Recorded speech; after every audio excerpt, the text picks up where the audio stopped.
everyone, and welcome to the Indie Creative Comics Podcast, where we are all about independent comics. I'm one of your hosts, Angel, with John Pepe.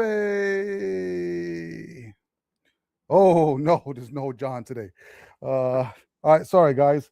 I don't know if you know, but here on the East Coast, we've got a blizzard going on, and John lost power this morning, so he has zero power right now.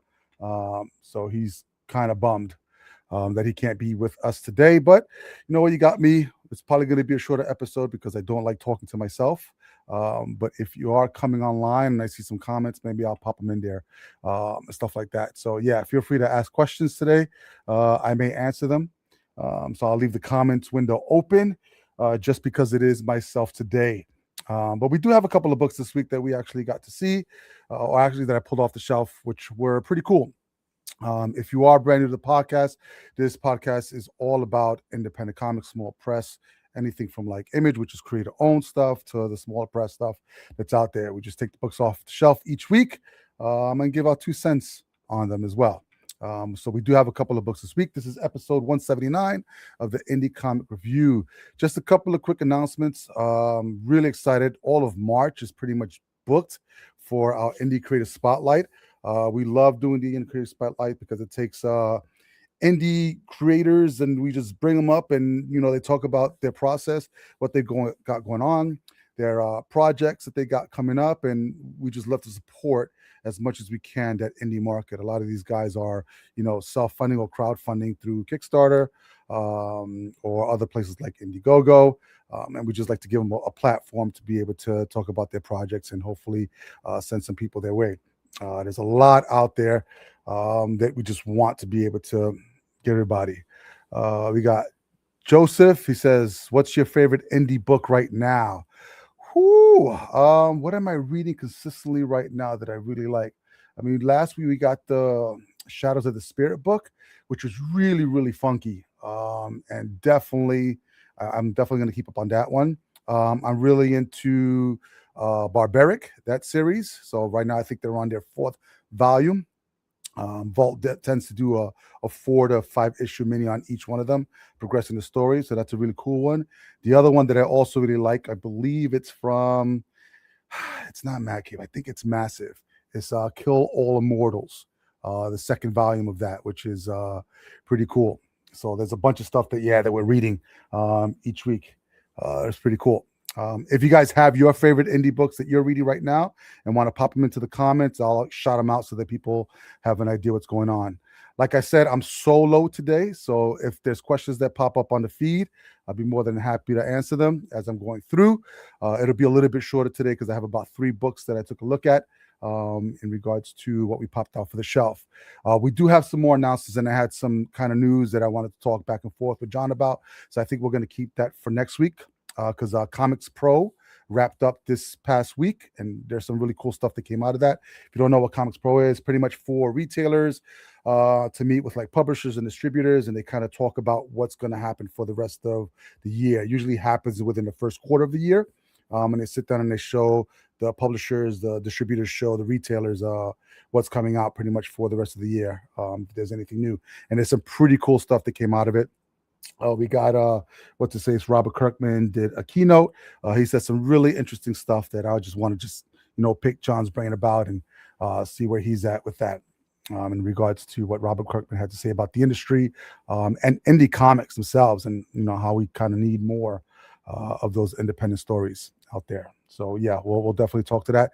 And then there were a couple of deaths that came upon us as well for some of the pop culture. So we'll leave that for next week as well. I did want to share, however, again, I want to thank everybody who actually supported our first Kickstarter of Project Shadow Breed #1. It was successful. As of this date, all rewards have been shipped out. All books are there. We're actually preparing the website so that we can actually start to offer issue 1 on the website, probably the late March or April-ish, around there. So you guys will be able to pick up a copy of that, as well as some of the rewards that we did have left over, like Marek's dog tags and stuff like that, which are pretty cool. a piece to collect. Starting, I believe, the first week of March, that first Monday in March, we're going to have issue 2 of Project Shadow Breed up on Kickstarter. So you can actually head over to projectshadowbreed.com. It'll take you right to the Kickstarter pre-launch page. You can just sign up. So it'll notify you when we actually launch the actual Kickstarter. But I believe it's that first Monday in March, and we're already looking for this one to be super hot, just because we're bringing in somebody new that's supposed to kick Marek's ass, and I think he's going to do a pretty good job at it as well. If you don't know what Project Shadow Breed is about, I implore you go over to projectshadowbreed.com. You can read up on it. If you're a fan of like Punisher, fan of like, classic monsters like werewolves and Dracula and Frankenstein, it kind of mixes all of that stuff in there, which is, it's fun, and it even mixes in some aliens and stuff like that, which is pretty cool. So yeah, head over to projectshadowbreed.com. Just sign up for the pre-launch page. It'll let you know when we launch issue 2. If you didn't get issue 1, there's an opportunity to get issue 1 as well. I believe both covers will be available, and I believe there's 2 covers that we have for issue 2 as well. All right, so that's all that we have for now. So like I said, I'm solo this week. I apologize. There's not going to be any back and forth banter with John and I. So I'm going to dive right into the reviews that we have for this week. I had 3 books. While I'm doing this, I'm going to be looking at the comments. So if you are on YouTube, want to shoot out a question or a comment or something like that, I'll take a minute to either answer or review that. All right, so we're going to start with the first book, and the first book is called White Sky, and this is from Image Comics. The writer, William Harms. It's drawn by J.P. Mavinga, colored by Lee Luridge, and letters by Ed Dukeshire. All right, first off, creative team, spot on. The writing in this book, to the art in this book, to the coloring in this book, even the lettering, just really solid, well put together team. So kudos to the team to put this book together. If you're a fan of The Last of Us, that video game series and or the HBO series, this is probably going to be right up your alley. It kind of reads sort of like that. You're following this father and daughter in this dystopian world. We're going to be in the San Francisco Bay Area. An event has already happened. We don't know what's happened, so we don't know what's happened before. So you're kind of jumping right into where they are now, which is pretty much a hot mess everywhere. The entire area that we're looking at has been decimated, and you have a father-daughter that are sort of walking through this area, just getting to a location. Not sure where they're headed, but you pretty much just have these ghosts that come out from nowhere. You have to be quiet, and they just come out and they decimate whoever they touch. They have like this fire that's attached to them. I think there's different type of ghosts that do different things. I wasn't 100% clear on it, but you get to see some of them towards the end.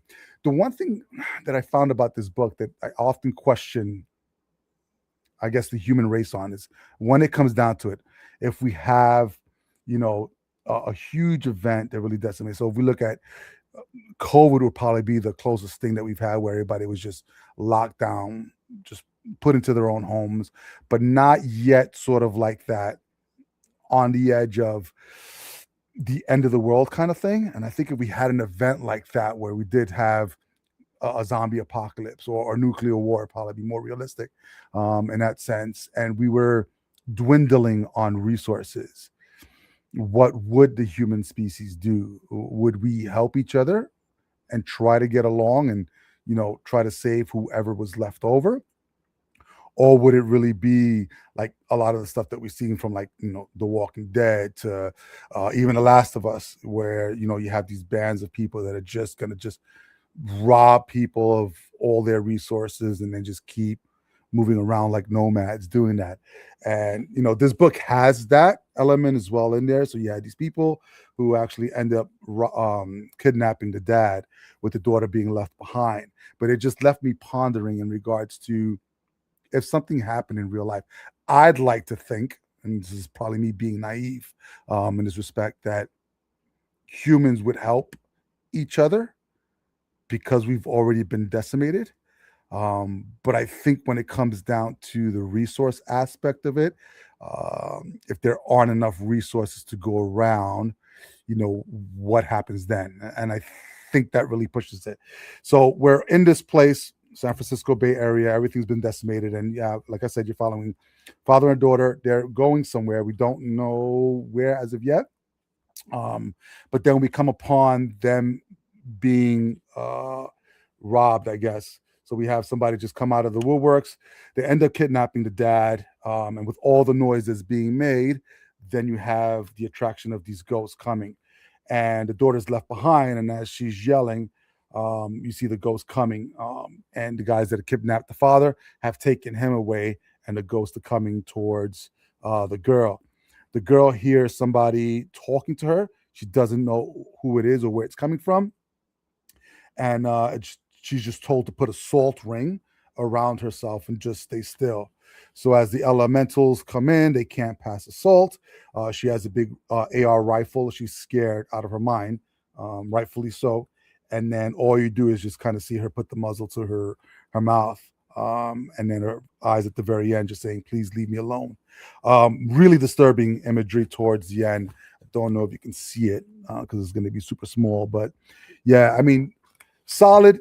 For a first issue, there was a really good balance, especially in the very beginning, where there was almost no speech bubbles at all. There were no speech bubbles on certain pages, and you can kind of see the shift from panel to panel of really solid storytelling where you didn't need the speech bubbles.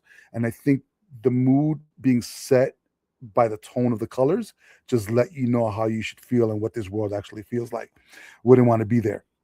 And then the facial expressions from the artist, and sort of like the dynamic poses, just giving really good solid movement through the pages and stuff like that. So yeah, White Sky from Image Comics, really good. Like I said, if you're a fan of the Last of Us kind of series and stuff like that, this would be right up your alley. Definitely going to keep with it. I'm pretty sure it's mini, but solid team on this book. So check them out. All right, cool. Next one, we're moving on. So this one is called Death Fight Forever. Whew. Okay, so I'm going to read the creative team first and then talk to this book a little bit because it was just, yeah, my mind was blown. All right, so it's written and created by Andrew McLean. The artist is Alexis Zert. This is, and the chapters 1 and 2. Chapter 3, Al Gofa is the artist. Sam McKenzie for chapter 4. Erwin Papa is going to be the artist for chapter 5. Letters by Lyndon Ratchekna, and then edited by Aaron McLean. So I believe this is, one of 5 issues. So we've got the first issue in hand and then the artist for the other issues there. This is for any fan of like 90s arcade video games, because that's what it read like and that's what it felt like in that respects. And then reading the letter column at the end, it reinforced that, because when I was reading it, I felt like I was reading either like a Contra or Double Dragon series. In that respects. So there's not a lot of meat in here. So it's pretty much just action based. And you pretty much just have a bad guy, a good guy, and they're just going at it. But it kind of took me back, especially if you were an arcade kid, what it would probably be to be in one of the arcades, as you're trying to get into different levels of that arcade game. And then trying to get to the boss level and see what happens from there. And it's always cool because it was always one of these things where you got to the end of a level, you thought you had the boss, but something would happen and the boss would escape away, and then you'd have to go into the next level. So the book read that way. It read like a video game where you were going through like a side scroller, and then get towards the end. You have like the boss before the boss. You beat that boss, then get to the boss, and then the boss kind of escapes out of there. So this is how it read. But you're following sort of like this tiger dude that's called Thunderfang. Awesome name, by the fucking way, for a character. And they're trying to invade this Yucatan Peninsula, I guess a pyramid in the Yucatan Peninsula, and they can't get past the door lock.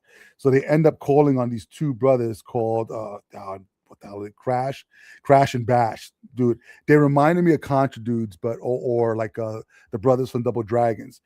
They spoke like they were straight out of the 90s as well, which was even more hilarious. They get to go and try to pick the lock. They do pick the lock, and then you have the semi-boss who comes out. Her name is Marla. What's fantastic about her is that she's dressed like a cop, but is not a cop at all. So she tries to get in these guys' way while the boss is gonna go ahead and escape and stuff like that. And so the boss ends up escaping and leaving Marla stranded. So at the end, you can see that she's kind of pissed. And then these helicopters come out of nowhere with huge chains and pick up the temple into the air and just start flying away. And the boss man, who looks like a big like serpent dude, ends up wanting to kill Thunderfang by shooting a missile at him. Shoots the missile, but ends up killing one of the brothers instead. So yeah, that's where that book ended. It's really, really, really funky. It's one of these things where it's like I appreciate this medium for what it is, and it really is about anything. You can take any topic in life, any topic that you dream about, any topic that has influenced your life, and make it a comic, which is utterly insane, but a beautiful thing. Yeah, it's one of five. It's one of these things where I was reading, I was like, I didn't know if I was really into it, but I was like, this is it's really good. Yeah, it's really good. Like I said, if you are nostalgic for that 90s kind of like video game, you know, motion and art style and dialogue, this will be right up your alley. So from Image Comics, Death Fight Forever. Yeah, check it out. It's kind of genius.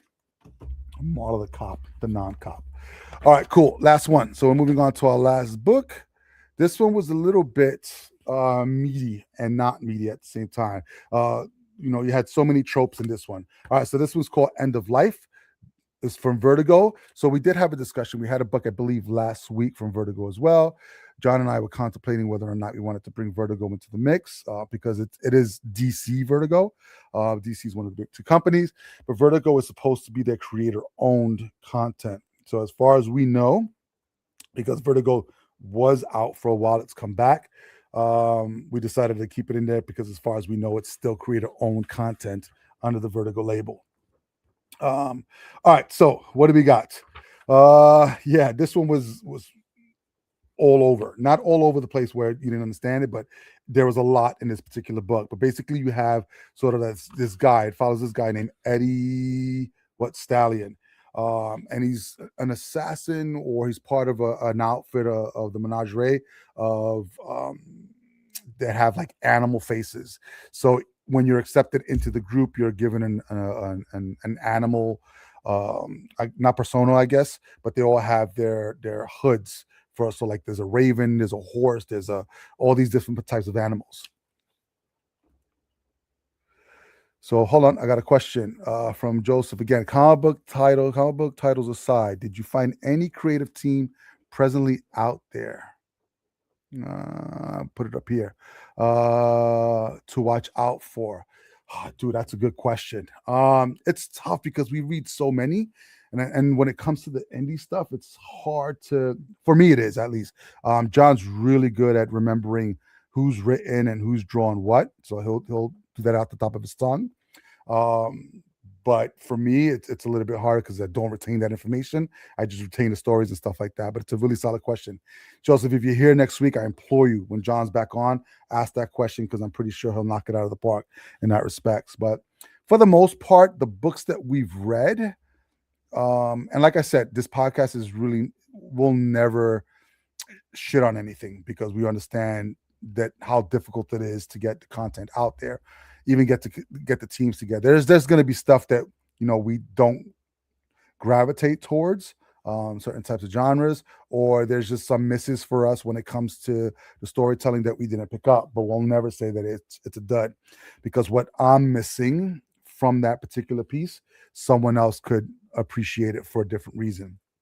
But as far as like creative teams, all the books that we've given like solid A's to, it's that perfect combination of the writer, the artist, and the letterer and the colorist just being spot on. And I think one of the things that most people miss when it comes to really solid books that are out there is having a really solid letterer, because they add that element to the artist as well. So really solid letterers don't distract from the art. They actually bring out the art and what's being, they bring out the writer's words. So yeah, solid question, Joseph. Like I said, if you're back next week, definitely ask it again. I'm pretty sure John will give you a rundown. All right, but back to End of Life. So yes, so you're following Eddie Stallion. He's number one. He's an asshole. He's a prick. He's just one of these guys. I'm trying to think of that movie with Mel Gibson where he was getting out of jail. What was it called? I'm not going to remember it. And he was a thief. And the guy, his girlfriend and his best friend kind of screwed him over, went to jail, came back out, and he wanted his $75,000 back, whatever it was. But there was a guy that was in it that was part of the outfit, what it was called. It was a blonde guy that was his partner. And this guy, Eddie Stallion, reminds me of him because he's such a prick in that way, just about himself. However, he can back up the stuff that he's saying. So Eddie Stallion is not, a schmuck. He actually can back up he can back up being an asshole. So we pretty much just see Eddie in the very beginning. He's, being hunted down by the Menagerie, the group that he's part of. So we're starting kind of like in the middle of the story. And his handler, is going to try to get him out of this and trying to understand what they did. And then sort of you get this backstory of how they got to this point. So Eddie was hired by this group of brothers who actually lost one of their brothers that couldn't make it in, and then they brought Eddie in to rob this rich person. Joseph, again, hand lettering or digital? Dude, I think it really doesn't matter. I mean, hand lettering is fantastic if they can do it. It's such an art form in itself, typography, but tough and time consuming. And a lot of stuff is done digital these days. I think there's still people that work on paper. So if we look at like Greg Capullo, who still just does all of his art on art boards and stuff like that, you can get those art boards in and then letter them. But yeah, if you're a digital letterer, being able to make it look really solid, like it's almost like it's lettered by hand, is a skill unto itself. But either or is good. And I would say the same thing for art. I think in this day and age, with the amount of turnout that you have to have, keeping yourself on the schedule so that you can have your material out, especially for indie creators. Because I think one of the things that most indie creators struggle with is keeping a timeline. And I think it's hard because it's not their full-time job. They got full-time jobs, and they're working on side projects like their comic book. So you'll get something once a quarter or once every 6 months or once a year. And that can be quite challenging. So with having, access to digital apps, I mean, for myself, I honestly, I only do covers traditionally. So I'll put them on paper, put them onto an art board, ink them, then scan them, and then do everything else digitally. But all interiors that I do and stuff like that, I use Procreate to do a lot of the art, and then a combination of Photoshop and Clip Paint Studio to put the panels together and stuff like that. So, yeah, being able to do both now is really key, especially when you're crunched on time and need to get stuff to different people. And creative teams aren't in the same area per se like they used to be. I mean, you don't have a lot of these bullpens where you have the artists and everybody all there just passing stuff off. A lot of times I'm passing stuff off to people that live in a completely different country. So it's tough. Yeah, great question. Okay, so we got Eddie Stallion, who's been hired by these brothers to rob this place, rich guy, whatever it is. They come to the safe, they open up the safe, and then what they realize is that what they're robbing is one of the Menagerie guys, one of the top guys as well. So Eddie just says, "Hey, who set up this job?" Blah blah. He says these two guys over here shot them dead on the spot. And then so now we jump back to him and his handler saying that he has to get the hell out of wherever he's at because there's a big price on his head, a reward price. And the person that they've actually robbed is one of these guys who does not let shit go.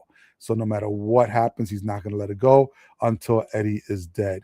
So Eddie ends up going to this place called Pluto. Where is Pluto at? It's a small, welcome to Pluto. It just says established in 1814. It's a small town, and there's an amusement park called Wrong Dog Park. So it's all based around this one character, and it's closed down. It's condemned. We got to find out why it was condemned, because the guy that actually owned the place was sort of like this. He was a neo-Nazi, a gun slash drug runner. So they ended up shutting the whole thing down because the town is so small. It relied on the income from that park that a lot of the businesses just picked up and just left. So you have Eddie coming into town. He gets into the gas station, talking to the gas station attendant, and that's what we find out from that. Get these two guys that come in. They try to rob the place. Eddie does his thing, knocks the crap out of them. And then he just asks the lady for directions for this particular place. We find out he comes back here because his father was here. Him and his father were estranged. Last time his father spoke to him, he said he kicked him out of the house, told him if he ever sees him, he'll shoot him on the spot. So, yeah, they have sort of like this love-hate relationship where they just constantly just at each other's throat. But the father will still do whatever he needs to do to get, do right by his son. We get towards the end of him being with his father. And so he goes into his room. He sees some of his childhood stuff. There's a picture of a girl that he grew up with, that she was his best friend. She was his only friend pretty much. And then he comes back downstairs. His father's coughing. His father's actually dying from cancer. And so one of the last things that we see is pretty much someone knocking at the door. Father goes, "Oh shit, is it Wednesday?" Door opens and it's his childhood friend, Sophie, that opens up the door and stuff like that. And then we cut away, and then we see the two guys that were robbing the place that got beat up by Eddie, back at their hideout. And then the guy screaming at the top of his lung, the guy who's the head leader, nobody fucks with us. We're going to find him. We're going to kill his family, blah, blah, blah. It ends up being the head of the wrong dog park, that same one and only neo-Nazi guy. There was a lot in this particular book to follow along. It reminded me of that book. What was it called? Was it called Scumbag? I think it was called Scumbag, where it was that space dude writer just running around and just a super prick the entire time, but doing right in the end by everyone, by the little kid I think that he was carrying around.